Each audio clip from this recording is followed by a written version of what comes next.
আমি ইলিশ মাছ আর বেগুন দিয়ে একটা রেসিপি বানাবো। তার জন্য ইলিশ মাছ আমি তেল, নুন, লঙ্কা, হলুদ গুঁড়ো দিয়ে দিয়েছি। এগুলো দিয়ে মাছগুলোকে মাখিয়ে নেব।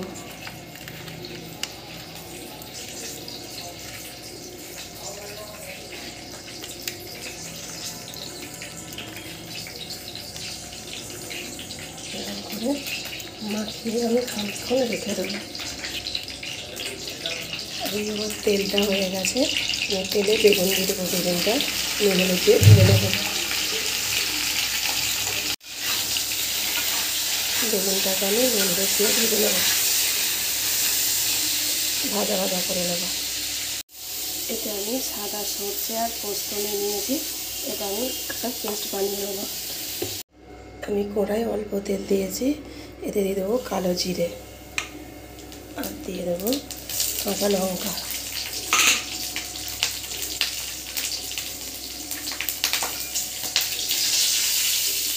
এদিকে আমি বেগুনটা এভাবে ভেজে নিয়েছি আর মাছটা এভাবে ম্যারিনেট করা আছে।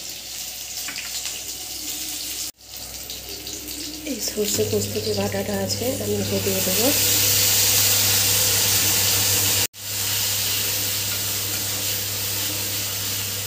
এবার আমি এতে দিয়ে দেবো জল, আর একটু জল দিতে হবে, যেহেতু জলেই মাছটা সিদ্ধ হবে। আমি আর একটু জল অ্যাড করে দিচ্ছি।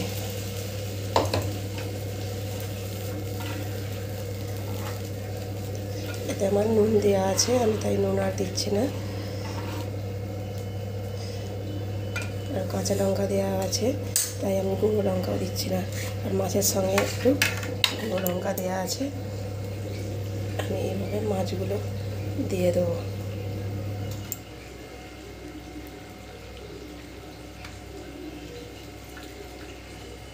এইভাবে মাছগুলো দিয়ে দেবো, দিয়ে ওপর দিয়ে বেগুনগুলো দিয়ে দেবো। তার উপর দিয়ে দেবো খানিকটা সরষের তেল।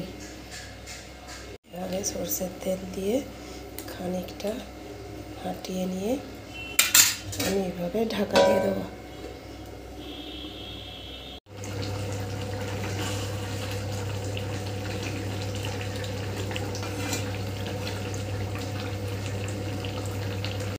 মাছটা হয়ে গেছে, আমি আর একটু সরষের তেল দিয়ে আমি 2 মিনিটের জন্য ঢাকা দিয়ে রেখে দেবো। এরকম করে 2 মিনিট ঢাকা দিয়ে রেখে দেবো। ঢাকাটা এবার খুলে নেব, নিয়ে আস্তে আস্তে আমি এইভাবে প্লেটে নিয়ে নেব।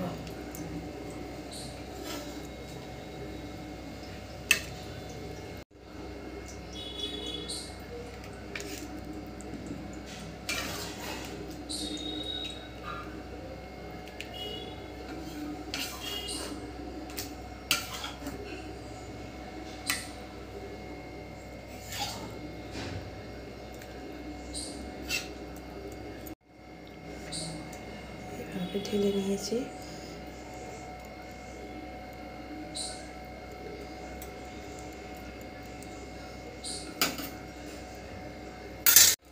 আমি এইভাবে প্লেটে সাজিয়ে নিয়েছি।